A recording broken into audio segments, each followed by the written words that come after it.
Now, from the Columbia Basin, your local news source, this is iFIBER One News, presented in high definition. The #1 source for real-time local news, local sports headlines, and our very own Weather Center forecast covering the entire Columbia Basin. With your iFIBER One News team, reporting news in real time as it's happening. From the iFIBER Communications HD broadcast studio in Ephrata, Washington, this is iFIBER One News, and it starts now.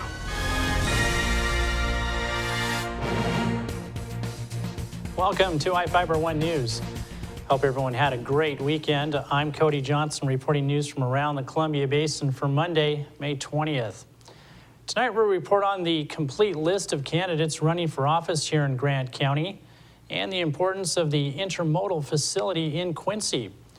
We also look at the success of Celebration for Big Bend and how the state's moving forward with rules to sell marijuana. In sports, we have results from district track meets, and we have some highlights from the Mariners game today against Cleveland.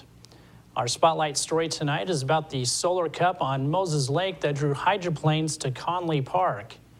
And we have the latest weather forecast for the Columbia Basin from the iFIBER One Weather Center. Our top story tonight, Grant County residents can expect to see a lot of new faces in city government this fall, although relatively few seats are being contested. The close of election filing last week revealed 133 candidates will be on the ballot in Grant County. This year's primary election is August 6th, followed by the general election on November 5th. In Moses Lake, Bill Ekrit, Karen Liebrecht, and David Colonel are running unopposed. Brent Reese is challenged by Todd Voth. In Ephrata, none of the 5 incumbents running for re-election to the city council face challengers. However, every incumbent on Quincy City Council is being challenged. Mayor Jim Hemberry is running against Patty Nagel Martin. Councilman Adam Rudner is being challenged by Aaron James. Incumbent Paul Worley is challenged by Jeremy Sita. And incumbent Jose Saldana is challenged by David Day. Dustin Peterson, Matt Tate, and Keith Anstein are running for the spot left by Councilman Jeremy McCreary. To see a complete list of candidates running for election, you can visit us on our website at ifiber1.com/news. The Port of Quincy celebrated the continuing success of the intermodal facility. Here with the story is Ryan Lancaster. A new survey could hasten the pace of growth at the Port of Quincy's intermodal facility, where boxcars filled with produce and other goods are transferred from truck to train and vice versa. Pat Boss with the Port of Quincy says the city's reputation as a regional shipping hub has been steadily building since 2010, when Cold Train gave Central Washington growers an alternative to trucks for sending refrigerated product eastbound. The produce industry in this area was really looking for another option, was really looking for another way to move their apples, their potatoes, their onions. And about 2 years ago, Burlington Northern put Quincy on their map as an official intermodal hub, which was huge. The designation helped bring more shippers to Quincy's doorstep. Boss says while the facility used to see 20 to 40 containers a month, these days they're shipping anywhere from 50 to 100 a week. So with the rail and the electricity rates here in this area, plus the produce and all the vegetables and fruits that are grown here, it's a pretty lethal combination. That sentiment is shared by John Boyd, CEO of the Boyd Company, which is one of the nation's leading corporate site selection firms. The company recently surveyed 29 Western U.S. and Canadian locations with intermodal connections to regional markets, examining all the critical site selection cost factors. Labor, taxes, utility costs, and it's all backed up by empirical field research. And out of all of the locations they looked at, Quincy was found to offer the lowest operating costs for distribution centers. And a lot of decision makers from around the country, from around North America, in fact, are very interested in Quincy today for a number of factors. Obviously, the compelling operating cost advantages here, but also the BNSF putting Quincy on the map, if you will, with this intermodal site.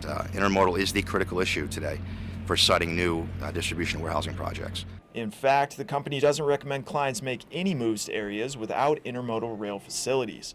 Number one reason, diesel prices, which are projected to hit $7 a gallon over the next 5 years. Plus, companies can reduce their CO2 emissions by over 50% by using rail.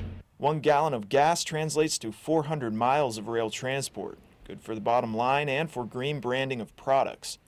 Boss says it's also good to have choices. For apple shippers, potato shippers, onion shippers to have choice, where they can use trucks sometimes, they can use rail sometimes.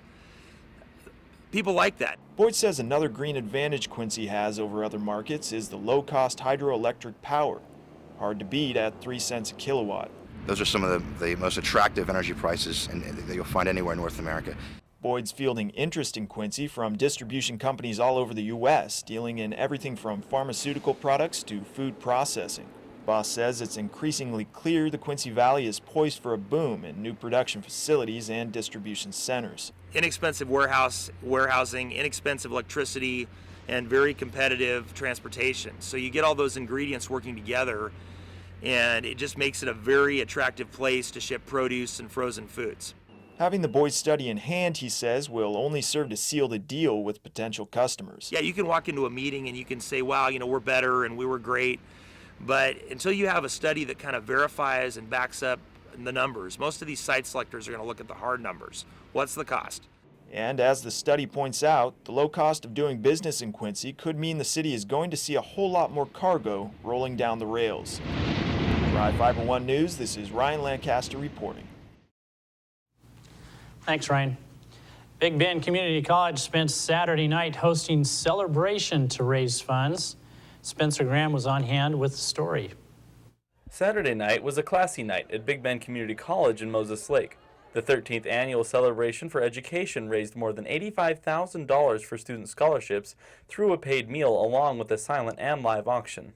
Big Bend's president, Terry Lease, thought that the event was a success that rivaled the previous years.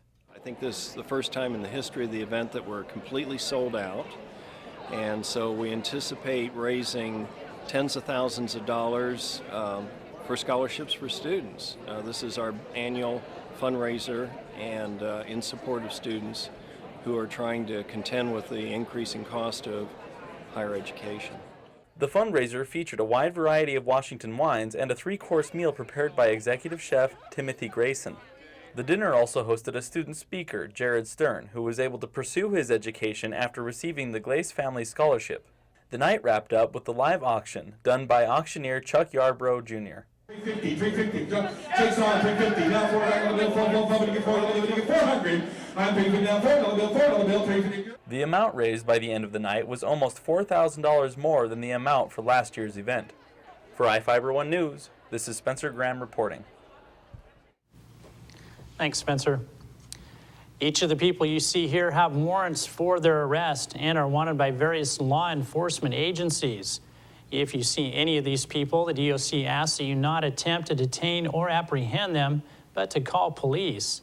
You can also call the Department of Corrections at 509-764-6180 during the day or 509-762-1160 after 5 p.m. We'll be right back after these messages with the latest from the iFIBER 1 Weather Center, and we've got sports and more news on the way.